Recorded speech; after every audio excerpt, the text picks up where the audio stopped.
la nuit dernière. Je m'y attendais pas du tout. Elle n'était pas forcément en bonne santé parce qu'elle avait 13 ans et demi. Elle avait des tumeurs mammaires, elle avait des problèmes de santé.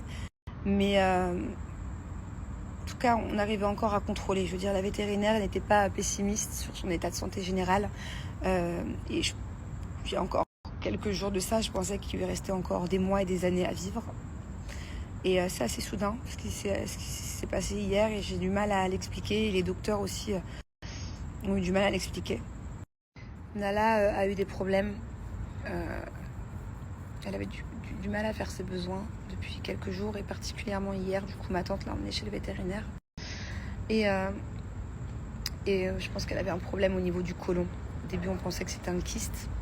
Et elle a commencé à se dégrader, son état. Apparemment, s'est dégradé vraiment de minute en minute.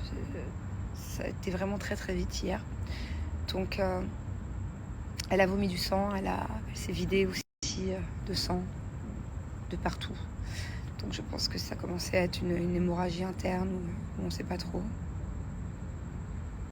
Bon, je vais la faire courte, je vais vous passer tous les détails de ce qui s'est passé hier, mais au final, elle a été donc hospitalisée dans une clinique vétérinaire de nuit, où c'est vrai qu'ils étaient assez pessimistes. Quand je les ai eu au téléphone, ils m'ont dit qu'ils allaient la garder minimum 3 jours, et là, son état s'est dégradé de pire en pire. J'avais le docteur au téléphone toutes les demi-heures. Elle était en déshydratation totale. Elle a commencé à convulser. Parce que du coup, la déshydratation et la pression était trop basse. Donc ça a fait un choc nerveux dans le cerveau. Et du coup, elle est tombée dans le coma. Donc à 1h du matin, le docteur m'a appelé pour savoir ce que je voulais faire. Vu qu'elle était dans le coma, elle était plus consciente. Si je voulais lui laisser une chance et voir si elle allait se réveiller. Ou si c'était mieux de...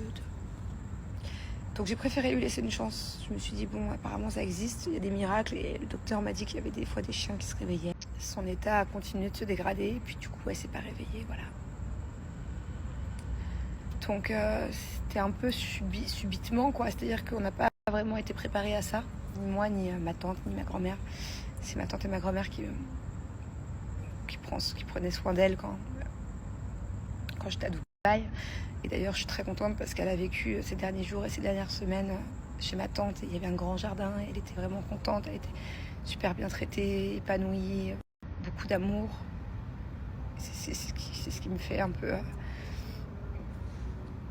c'est qu'elle a vraiment eu des derniers beaux jours. Elle a vraiment été heureuse. Elle était vraiment toute... Je m'y attendais pas du tout.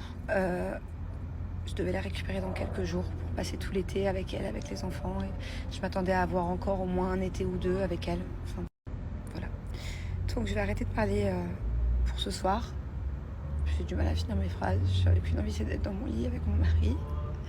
Mais ça me tient vraiment à cœur et je le ferai quand j'aurai un peu plus de... Voilà. Il faudrait que je vous raconte demain, après-demain. Je sais pas quand, ça me fera du bien en plus.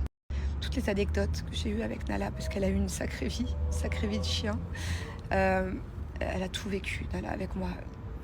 Ça fait que là 3 ans qu'elle voyageait plus trop parce qu'elle était fatiguée, qu'elle était âgée, mais sinon elle a eu vraiment une vie incroyable et elle m'a fait les 400 coups. Et voilà, je vous en parlerai un autre jour. J'ai une maison ni à Dubaï. Je n'ai jamais voyagé avec elle parce que c'était très dur de ramener un animal à Dubaï. Surtout elle qui était toute fragile et très âgée. C'était vraiment pas des démarches faciles. Et ce qui est vachement étonnant, c'est que depuis ce matin, c'est comme si que je la voyais, genre